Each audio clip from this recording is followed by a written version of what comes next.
what does one of the leading impact investing and philanthropic platforms in the US, the Lukas Waltons of the Walmart founders family, think about the opportunities of regenerative agriculture and food, and specifically nutrient density? What would she love to invest in or grant to? And what does she feel like is missing out there? And what have they already been backing over the last years? And we end up talking quite a bit about insurance, not health insurance as well, but mostly farmers insurance. Enjoy.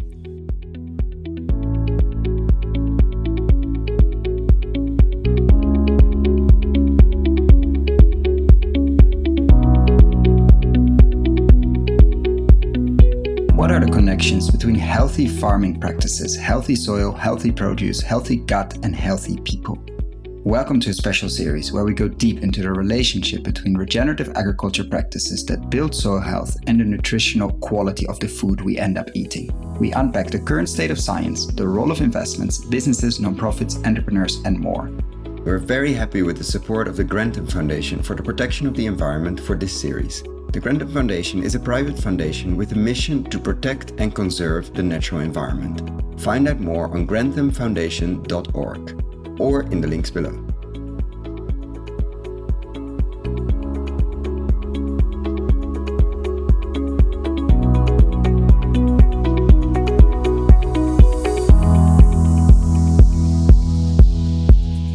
Welcome to another episode. Today with Lukas Walton's impact platform Builders Vision, and our guest of today leads the Impact First Food and Ag portfolio. Welcome, Sarah. Thank you. It's great to be here. And to start with a personal question we always like to ask, what made you ended up focusing on food and agriculture as a sector, and also impact first, but we'll get to that as well, and going quite deep into regeneration, sustainability, etc., in the food and agriculture space? Why food and ag? Yeah, it's a great question. I always like to start off that I don't have a food and ag background, but I grew up in the Midwest in Kansas City in the United States, surrounded by farmland. Didn't grow up on a farm, but food has always been an important part of my life and passion. But I came to the sector from a finance first perspective, always working in institutional portfolio management. And over time, really saw the potential for impact investing to grow and scale financial products to move the market over time. And food and ag is no different from that. I'm very passionate about climate change and particularly see food and ag as one of the most important tenets of solving climate change. I'm sure we'll get into what those solutions actually can look like. But I fundamentally believe if we can't figure out a way to feed people sustainably, then nothing else really matters. And so that passion has really driven my work and dedication in this space. And do you remember, I don't know if there was a moment or a movie or a process over time or a dinner or whatever, when it hit you sort of that food and ag is such an important lever and also underrepresented lever, let's say, in climate change and a lot of other sectors. Like how has that been? Because I think many people start in energy, rightfully so, when focusing on climate, and some move, or we see quite a movement now in the direction of food and ag. How did that happen for you? Yeah, I think if I really think back, it was when I read the book Omnivore's Dilemma when I was in college. And I think that was I'm laughing because it has had such an impact on so many people. Like the amount of time someone mentions that book, it's crazy. Sorry, I interrupt. Anyway, it's totally fair. For a book of $20, like that's a life-changing experience. It is. I think that planted an early seed, but it was much later that I actually started to do something about it professionally. We'll get into it, but my role at Builders Vision has shifted over time. I started as a generalist on the team, but over time really started to gravitate the food and ag projects that we were working to fund. To me, it's just so tangible and affects so many people that I was just really, really kind of drawn to our work at Builders Vision and just how pervasive the problem is and how it affects literally every single person on this planet, regardless of where you live and your economic status. And so I think that natural inclination has just really grown over time.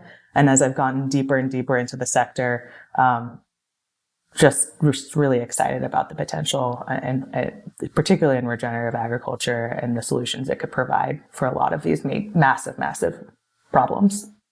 And at Builder's Vision, and actually, first of all, what is Builder's Vision? Let's start with that. And also, has that grown as well from more, I mean, you say climate change is a big focus on the energy transition, and then food came after that or next to it, or was it always been a mix of that? Like, let's unpack Builder's Vision a bit. Yeah, happy to unpack that.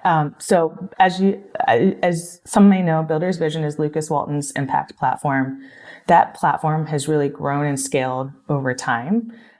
Just one step back, Lukas Walton, you can Google him, but if you're not US focused, probably you don't know. It's the Walmart family, if I'm yes, correct. Third generation of Walmart family. Yeah. And so always food and ag. Let's say there's a connection there. Yes. Easy retail connection, massive retail, but also very interesting. It's not the same generation, obviously, that started it. So there's a legacy piece there as well. Yes, but the environment has always been really important to the family and land stewardship. But as Lukas started his impact platform, the first entity or group that he built out was S2G Ventures. And it started with their food and ag portfolio. And I think the starting year was 2014. I didn't join the organization in 2019. But really that was the nucleus for this impact platform of what it became today.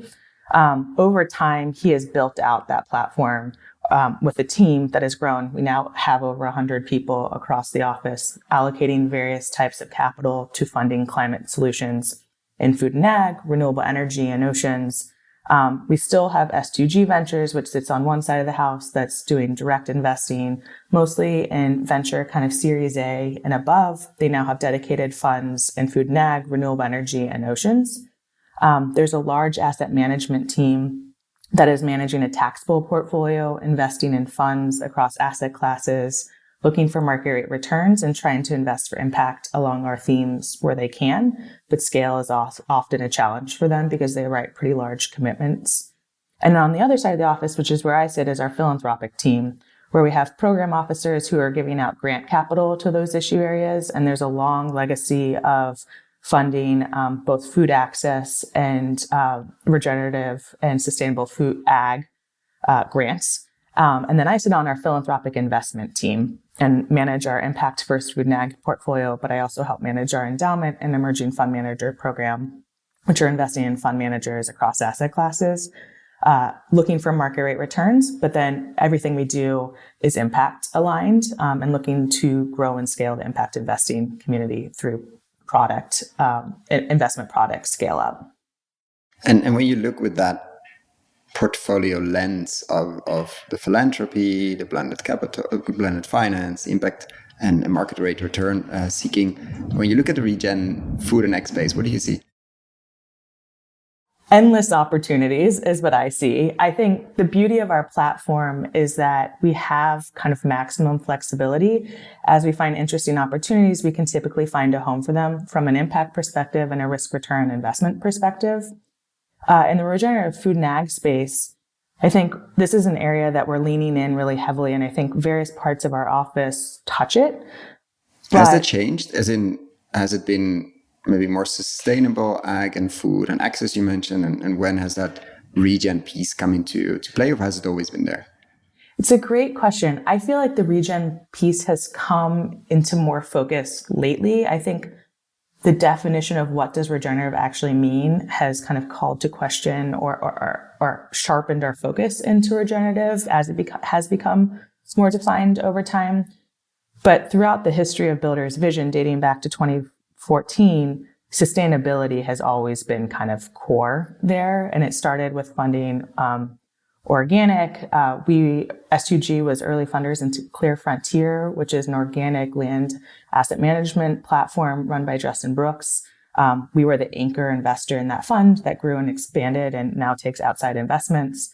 And then S2G historically has invested a lot in agri-food tech with an eye towards sustainability.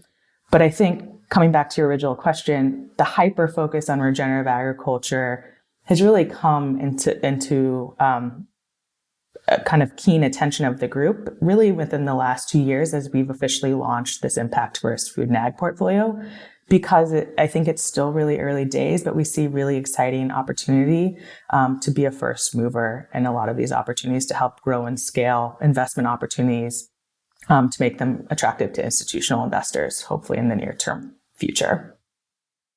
And so you see endless opportunities, and how would you describe it? Like, where you also say we're very early. What does that mean? As in, have you seen it in other sectors, maybe the energy access, or maybe the colleagues that are working on renewable energy are 10 years ahead or something like that? How does it feel? Like, where are we in terms of, I think in the hype cycle, a few things are definitely up in the hype cycle. Delivery still is lacking in many cases, but what do you see from the platform perspective there?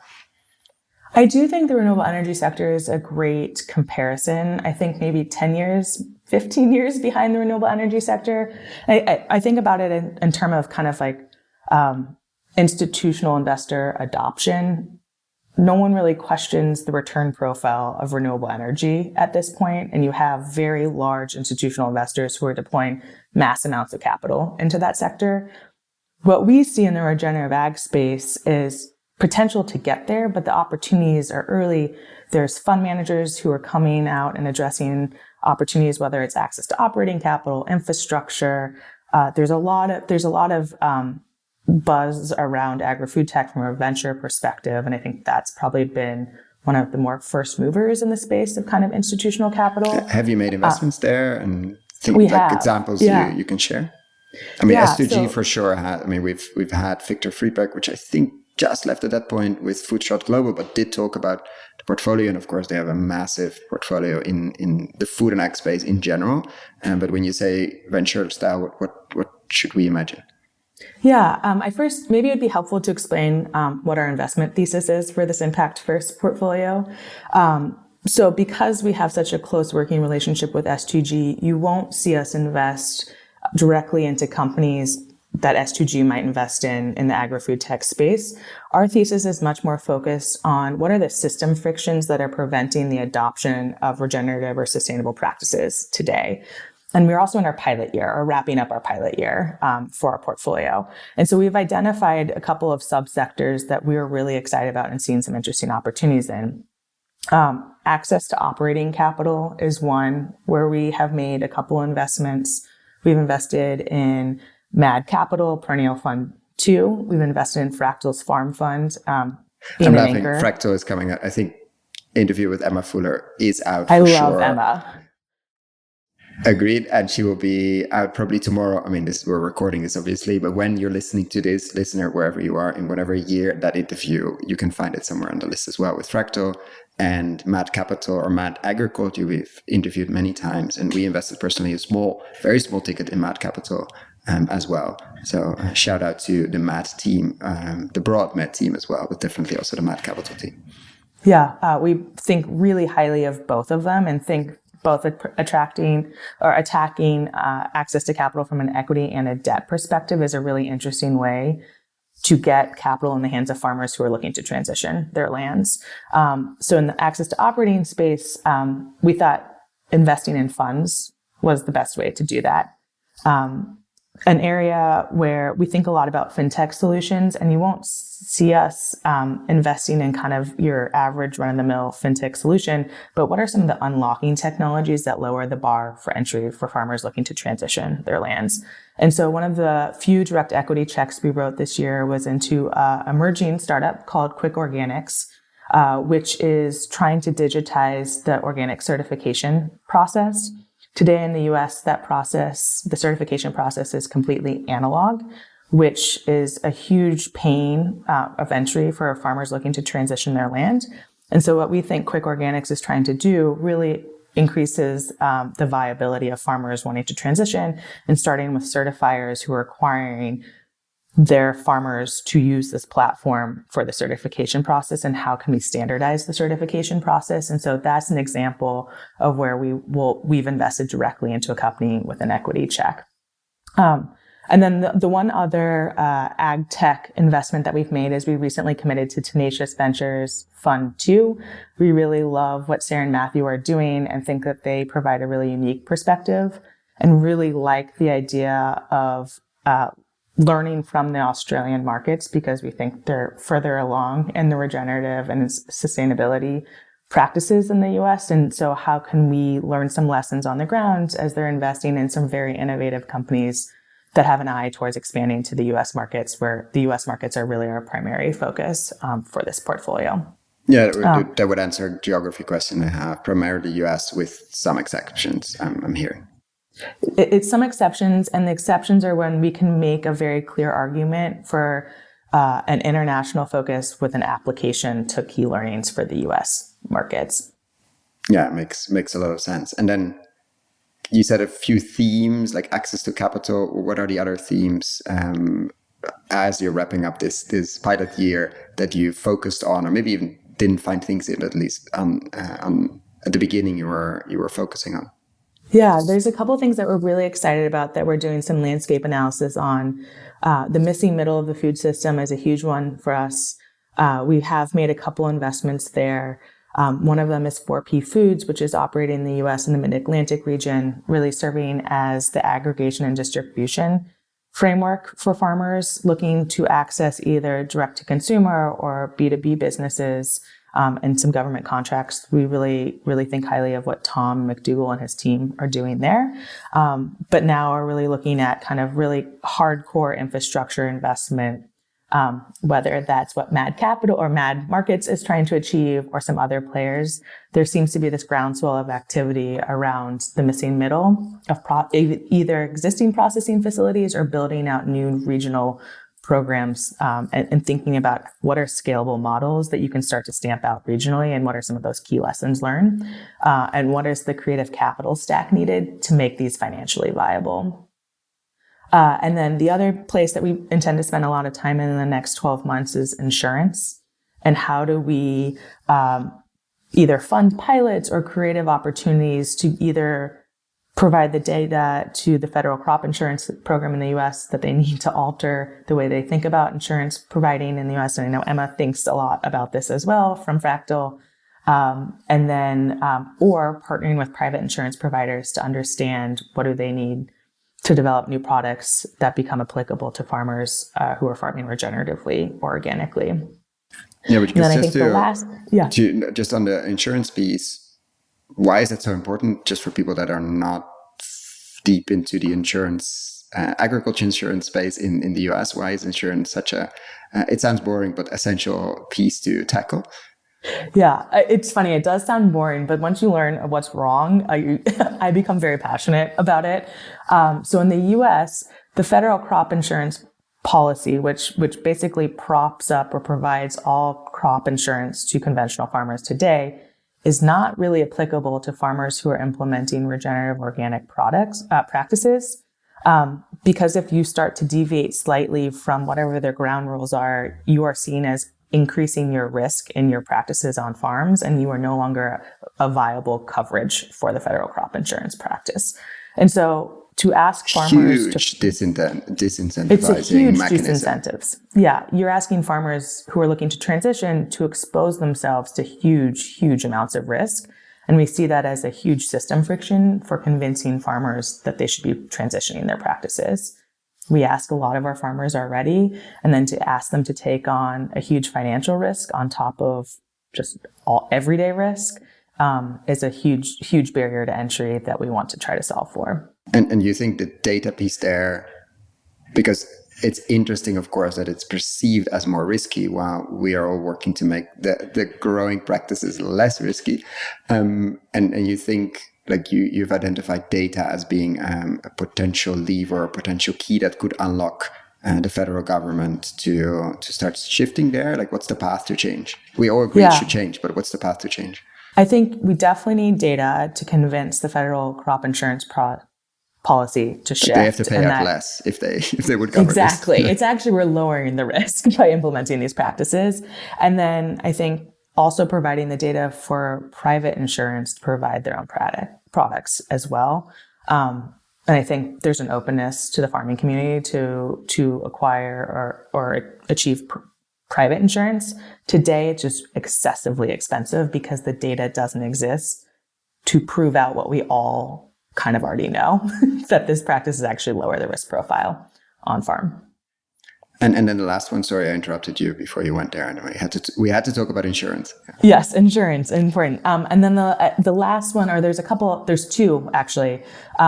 One is how do we work with the brands and CPGs for guaranteed offtake and thinking about premium pricing. And so we're thinking about what are some pilots that we can fund. It's really how do you get the brands to the table and who's going to ultimately pay for this at the end of the day.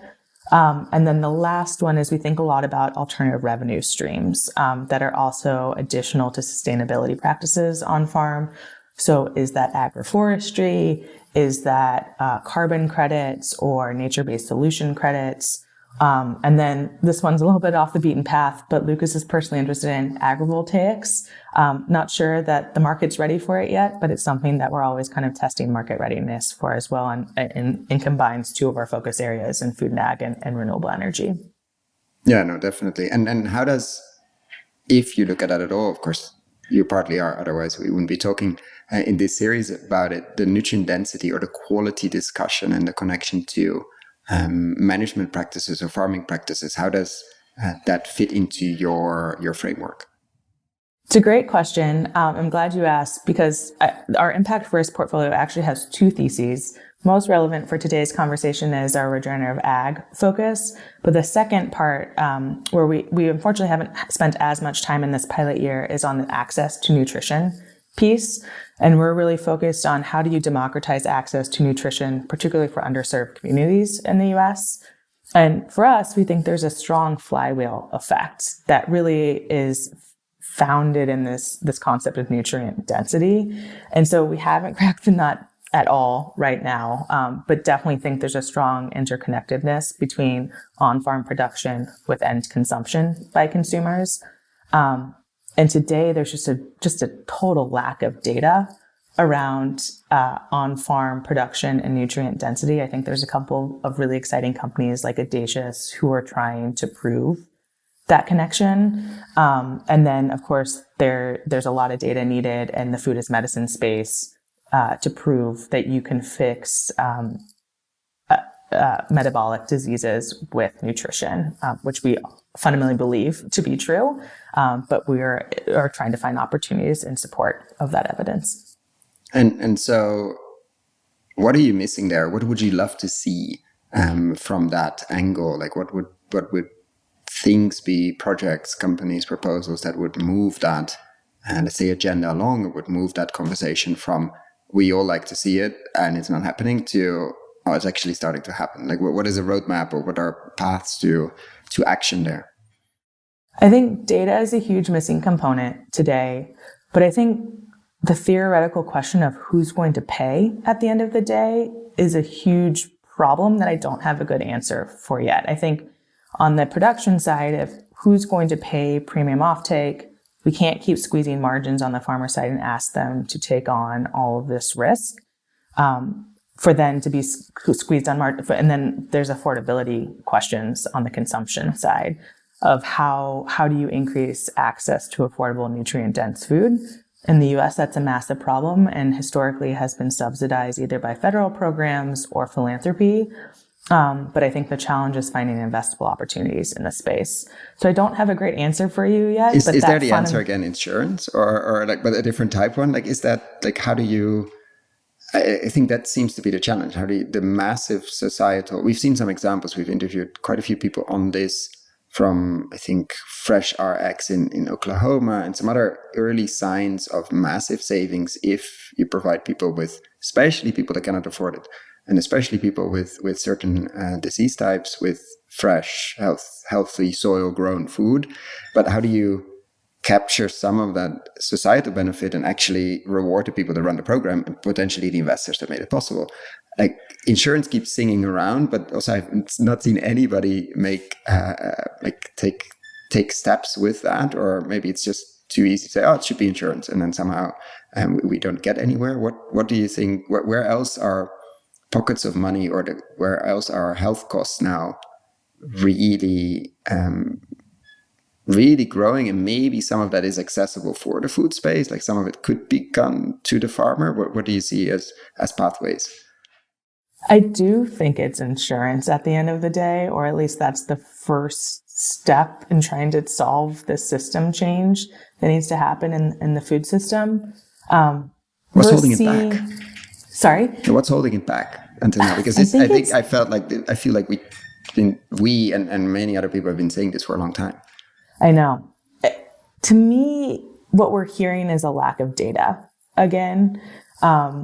And so I think either trying to get private providers or Medicaid and Medicare in the US the necessary data they need.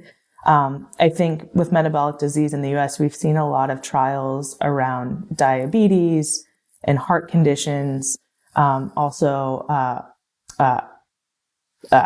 like mothers in postnatal care. And I think the challenge and the best trials that we've seen have actually had continuous glucose monitoring attached to it, or like what is the actual physical data and how do you get these patients to provide the data is a huge challenge. Because at the end of the day, it's behavior change, but then there's also very clear medical data that's attached to that behavior change. And not all of these pilots provide that. And you have to be able to directly link cost savings to providers to that data. And so, I don't know, I don't have a great answer there. And absolutely. And so what is different now, like compared to 5 or 10 years ago? Do you see maybe some of the technology, maybe it's easier now to get some of this data because we have a cell phone everywhere, or it's easy. Like, have you seen even a shift in interest maybe in running trials and running double-blind studies around these things compared to, I feel like the bubble is growing, let's say, in terms of interest for this and also research. Have you seen that as well from the inside? We are seeing definitely a growing interest in the space. S2G has also spent a lot of time. They're much further along than we are and looking at it from an investment perspective. In the US, there's a White House initiative that is looking to form coalitions between investors and providers and solution providers in this space. And so I think we're just getting smarter. The industry now is getting smarter in this space. And there's more interesting solutions out there because you need food providers, you need patient oversight, you need customers to sign up for these programs at the end of the day. And then you need the data collection piece of it as well, which we're seeing more data collection in this space. But what's not totally clear to me is like how much data is needed for that shift to happen, and like when will it be enough, and when will we know it's enough? I'm not sure when we'll reach that tipping point. Yeah, because the risk is, and I think we've seen it with many systems change pieces. I think in renewable energy, like it's always like, okay, we need a bit more research to show that 100% renewable could be possible with XYZ, or we need a bit more research to show electric vehicles. Where it's like, when is it enough when is it no longer, let's say, delaying, but actually going into action? And we only know, of course, looking back, because it's not something you know in advance. But I just, do you think it will unlock, I'm not saying itself, because it seems like it's going by itself, but the next 5 years will be very different from the last 5 in this space? Or is it a 10-year thing? I hope there's lots of progress in the next 5 years. I think particularly in the US, we're also kind of beholden to the politics around it too. And currently we have an administration who's open to providing that government support to it. But of course we have a big election next year. And that could definitely shift the federal policy towards a lot of these issues. And so I think there's definitely a groundswell from the investor community, but the investor community ultimately has to work in concert with the federal policies in place. And so that is a major challenge that I think would delay progress here. And what would your main message be to investors listening to this? Let's say, I would like to say, let's imagine we do it live in a theater, we're on stage, and of course they learned a lot. But if you want them to remember one thing, if there's one seed that you would like to plant on this, what would be that? Of course, we're not giving investment advice, but one thing you would like them to take away from the evening. I think you have to be patient. I think both on the production side and also on the consumption side, to have major system shifts in the food sector, patience is really necessary. And I think that's where it becomes really interesting, of where you have venture dollars coming into the space who have to have pretty quick returns. and patience kind is of not really hockey a virtue. It's not really a virtue of the venture community. And so I think that's at times at odds with the natural cadence of the sector. And so my takeaway or my advice, not investment advice, but just general advice in the space is patience is important. Hold your breath. Yeah. Yeah. And in general, let's say when you are among your peers in the investment world, or sort of philanthropy world, or let's say the larger impact investing space, and you talk about regenerative agriculture and food, where are you different? Where are you contrarian? This question is definitely inspired by John Kemp, who always asks us about agriculture and goes way deeper into ag than we will ever go here. But where do you think different compared to others that don't believe? What do you think to believe to be true about regen, ag, and food that others don't? It's a great question. Again, coming back to this concept of what is the right type of capital to fund some of these solutions. I think not only you have to have patience, but you also have to have flexibility.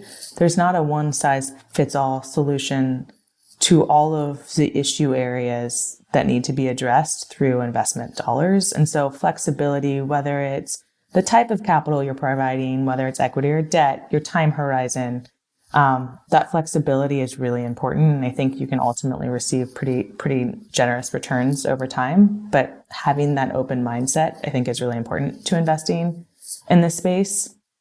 And then I don't know if this is contrarian to people who actually have already bought into regenerative agriculture, but I think for people who are conventional real assets investors, regenerative ag ultimately can lead to better profit margins for farmers at the end of the day. And I think we need to shift the mindset away from yield generation to profit generation to get farmers to adopt these sustainability practices. I think those of us who've spent time in the space fundamentally understand that regenerative practices can lower your input costs, lower your risk, stabilize yield, and we're working on getting premium offtake over time.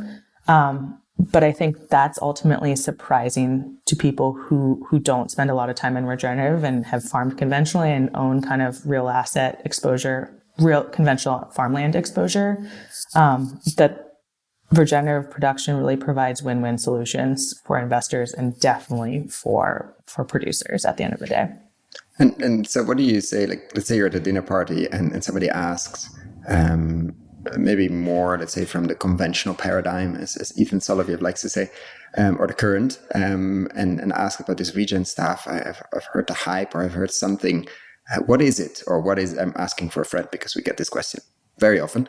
What do you normally say if somebody on your right or left at a dinner party asks that question, or ask what you're working on, and you say regen, and they are like, what do you mean?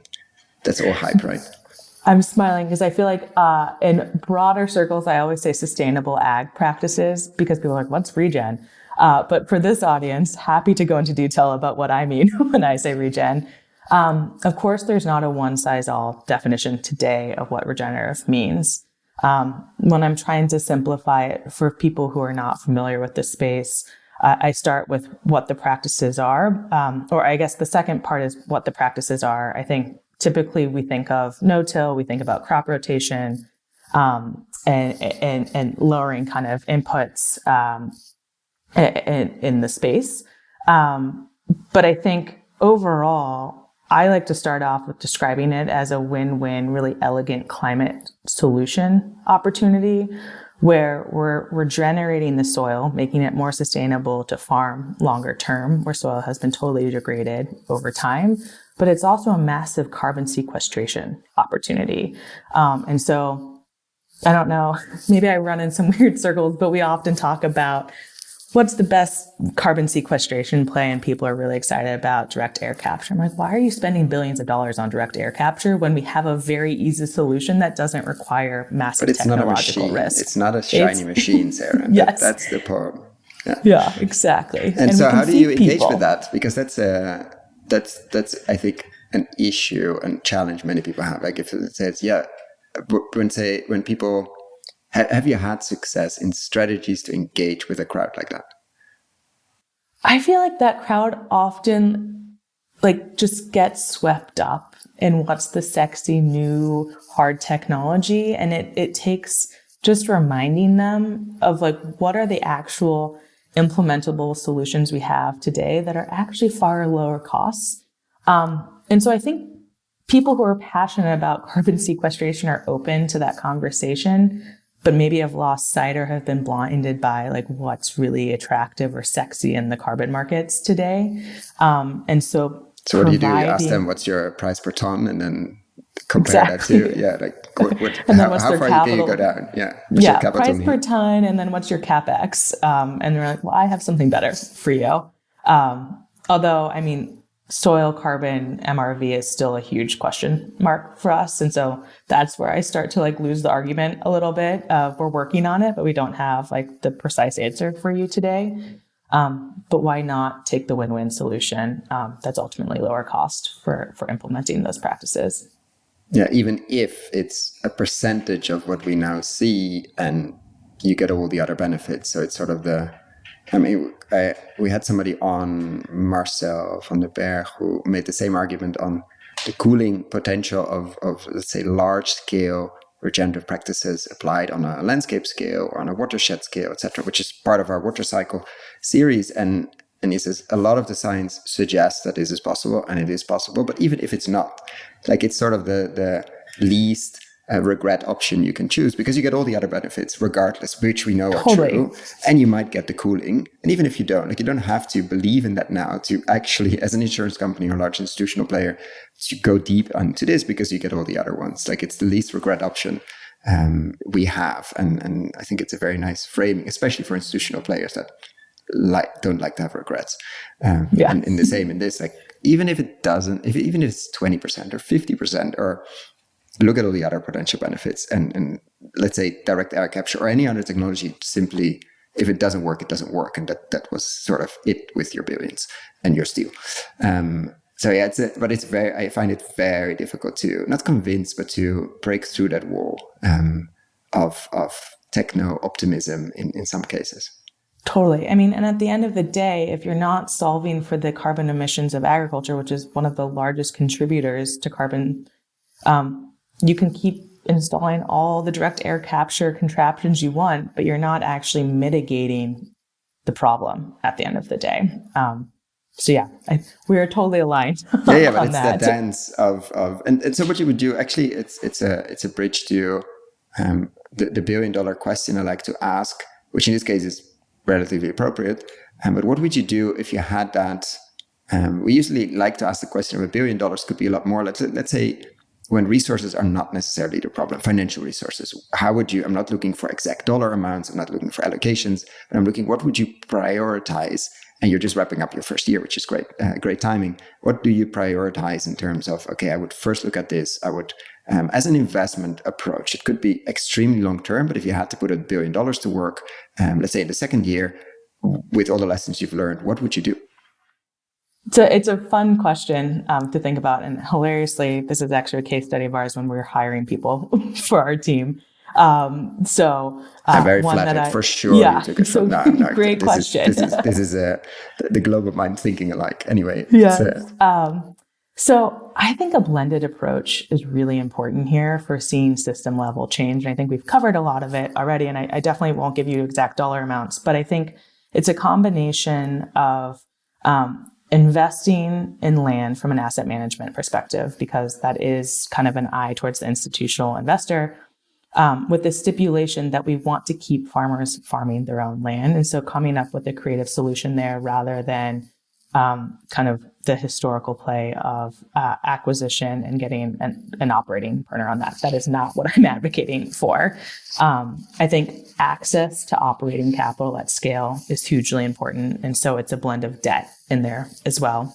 And then I think this question of infrastructure is another huge opportunity that you could easily spend well over $1 billion investing in today. And then I think there's some really interesting private equity plays out there as well, with existing processing facilities and operating partners who either don't have succession planning in place or are not operating their facilities at peak production today, but you could do some really interesting private equity kind of roll up or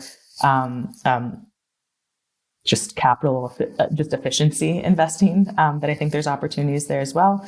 And then the last piece that I think would be really interesting to allocate capital to, and we are, so maybe I'm just telling you what my strategy, reiterating what our strategy is funding interesting pilot programs with some of the large brands and CPG players. How would it look like? As in, what would be, what's an example, or if it's not concrete yet, a theoretical example without naming names, but what should we imagine?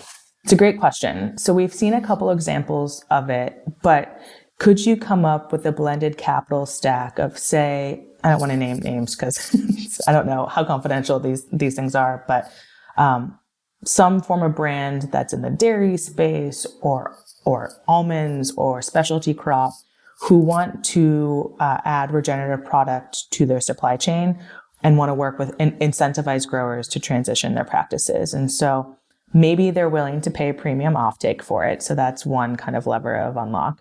But they need debt financing to provide operating capital to those farmers to implement those practices, whether it's cover crops. Which they're not going to do. Yeah. They're not going to pay for it. Yeah. Whether it's cover crops or pollinators, even equipment like no-till drills are expensive, all of the above. Could you be the capital provider and form a partnership with, you name it, brand who's already willing to guarantee the offtake? But only if you hit certain quality requirements. Exactly. and certain impact goals and at scale and certain quantities, I can imagine, yes. Certain tons, otherwise, yeah. Yeah. So by taking that approach, you've kind of guaranteed the hardest part of it to get farmers over the hurdle on. And so it seems really easy to provide that capital but if we you know have it's guaranteed not. offtake. Yeah. We know it's not, but yeah. in theory, it sounds really easy. And then, of course, that goes hand in hand with, like, is there processing facilities available to process and distribute for that guaranteed offtake? So I guess one of my main takeaways for that $1 billion hypothetical portfolio is the challenge with the food system is everything has to work in concert together. And there is this delicate dance of sequencing. And so it's very hard to only invest in one piece of that food system where all of them kind of have to work together. And there's a chicken or the egg challenge. And so I always like to challenge my peers or anyone else kind of thinking about investing in this space is you have to think really holistically about this, and you can't just tackle one piece of it. If you have that flexibility of an investor, or you need to work with partners who could fill the capital gaps elsewhere.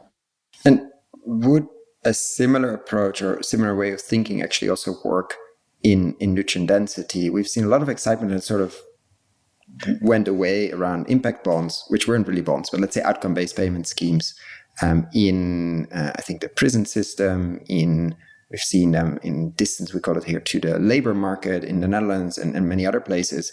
And I know some tonic investors actually have invested in a few, I think in the UK as well. And food seems to be an ideal one as well, where somebody runs the program.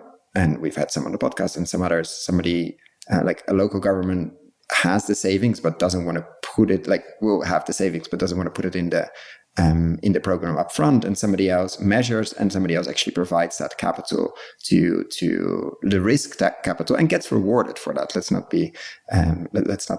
have you seen it?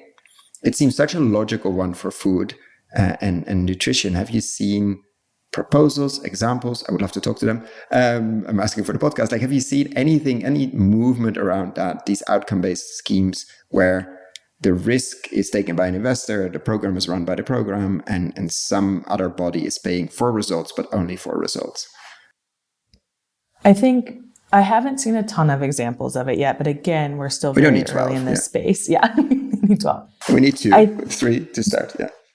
The place where I've seen it the most often is the food as medicine space. So you have some form of nucleus organization that is working with patients with some metabolic disease and an investor who's willing to pay or provide some form of financing for the food and operations of the study. And then there's an insurance provider who's kind of sitting on the sidelines are also willing to invest in the program to see what data outcomes happen. And so the combination of those players, and of course, the kind of the nuclear organization is also measuring all of the data and outcomes as well. And then there's some philanthropic capital that might be sprinkled in there to subsidize some of the costs too. That's really the only concrete example that comes to mind immediately. I don't know if you've seen anything else. No, I haven't. We discussed it a bit with Erin Martin of Fresh Eggs in Oklahoma, that it would make so much sense and potentially make it scalable as well. And she hinted that she was working on it or thinking about it, but so far I haven't seen it yet. And I know some people here in Europe are playing with the idea to sort of unlock the chicken and egg, like to show at reasonable scale, could be a few hundred, a few thousand patients, or people in general suffering, and then maybe get to the insurance level or get to some local municipality or regional level that sort of starts adopting this, because it's clear that the savings are there. But until we get there, could be a relatively cheap way to get to the data, and even still have a lot of results and not wait for the next 5 to 10 years. But yeah, if you haven't seen it, probably there hasn't been a ton in at least the US. Otherwise, it would have come across your desk. Yeah, we've seen a couple of them, but it's really hard to blend that capital stack. And a lot of those kind of intermediaries between providers and menu planning and patients are venture backed. And so the question becomes like, why aren't the venture companies paying for these outcome information? And why are we subsidizing either with impact first capital or philanthropic capital? Because ultimately the venture companies benefit from the successful outcome of the study at the end of the day. So yeah, we've seen a couple of them, but we haven't really moved on anything yet. Too bad. And as a final question, I always like to ask, if you had a magic wand and you could change one thing overnight, what would that be? That is a great question. Are you also asking that in your job interview process? I should ask. I really should start asking that in our job interview question. I think this might be a cop-out answer, given kind of what our strategy is, but if I could wave a magic wand, it'd be figuring out how to lower the bar for farmers looking to transition their practices to regenerative. Again, we ask so much of our farmers at the end of the day, and they are so integral to our food system. They are our food system. They are the starting point of our food system. And without them, we couldn't feed the global population. And so now that we're putting this pressure on them to transition, we have to find win-win solutions that put farmers first and also put soil health first. And so how do we provide that necessary downside protection for them that they need to get comfortable transition? How do you provide that carrot or that upside for them as well, is a lot of what we think about. And so there's no silver bullet here, but we're trying to figure out like how do we pull all these levers to make that easier for them to say yes to transition. And when you look at like wrapping up this first pilot year, what's your biggest surprise? I have been really surprised at how collaborative this sector is. And maybe it's because I come from the traditional finance space, which is a bit more competitive. Known for being super... Some sharp elbows, yeah. Yes. I've been really heartened by how collaborative investors, solution providers, farmers, philanthropists in the space are. Because I think we're all trying to row in the same direction and work on solutions together. And time is of the essence. So I think that's what I've been really kind of taken back by and really pleasantly surprised by.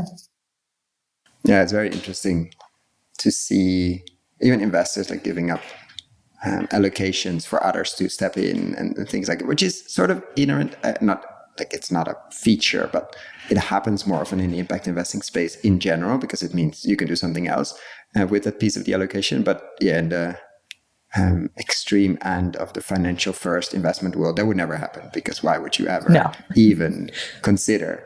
So that, yeah, it's a fascinating point. And so what would be, I mean, you're in the midst of figuring out what the next years look like. What's the thing you are doing most differently, let's say, from this pilot here? If you can say already, like, I don't know if you're in this is what we learned and now we're going to do this, but what is a big shift, or what is a shift? I don't think there's any major strategy shift. It's continuing to landscape some of those emerging trends that we're interested in. Maybe they're not emerging to the industry, but emerging to us. So shifting away from things that we feel like we have done justice to with our funding, and really starting to focus on some of the areas that we find are going to be super challenging, but really important to lean into. And so for us, I think really focusing on the missing middle and this insurance piece of it. We have some early indications of like what we might find, but we also think we might have to build some solutions too at the end of the day. And so just trying to figure out that fundamental understanding, and then also figure out who else is interested in funding alongside of us, will be an important piece of it, because we very much acknowledge that we cannot fund this alone. And the shift for these subsectors is important for the overall sector. And so we're confident that others would be interested in funding this alongside us. And is there any wish or vision to go beyond the US? I mean, Australia, but with a very clear focus of bringing it, or learning and bringing it to the US. Is there any, I mean, there's enough to do, let's say, but any vision to go beyond? It's a really fair question. I think the natural response is we feel like there's enough to do in the US right now, and we're just barely scratching the surface. And so because this sector is so relationship based and we feel like we need boots on the ground, we're going to focus on the US for the time being, but acknowledging that there's major ripple effects and implications and the need to transition much more broadly than the US. Our expertise and just geographic location, the US is kind of our obvious place for deploying capital for the time being. Yeah, that makes a lot of sense. Let's focus and not go global immediately and all of those things. And so now I want to thank you so much for your time, and of course the work you do, and coming on here to share about that, and also agreeing on, as we're in such an early space in nutrient density world, to come on and talk about it, even though it's not that you have a full fledged portfolio in it, and we have a lot of deals under our belt and things like that. But it really helps to shape what we miss, what we would like to see, and how to move this space forward. So thank you. Of course. Yeah. It's a space that we have a lot to learn in, but really excited to dig in and find new opportunities and to fund. So thank you for having me.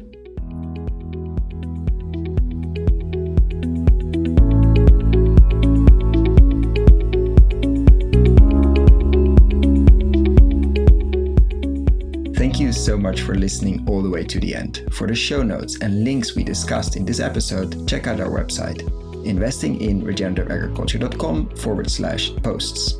If you like this episode, why not share it with a friend or give us a rating on Apple Podcasts? That really helps. Thanks again, and see you next time.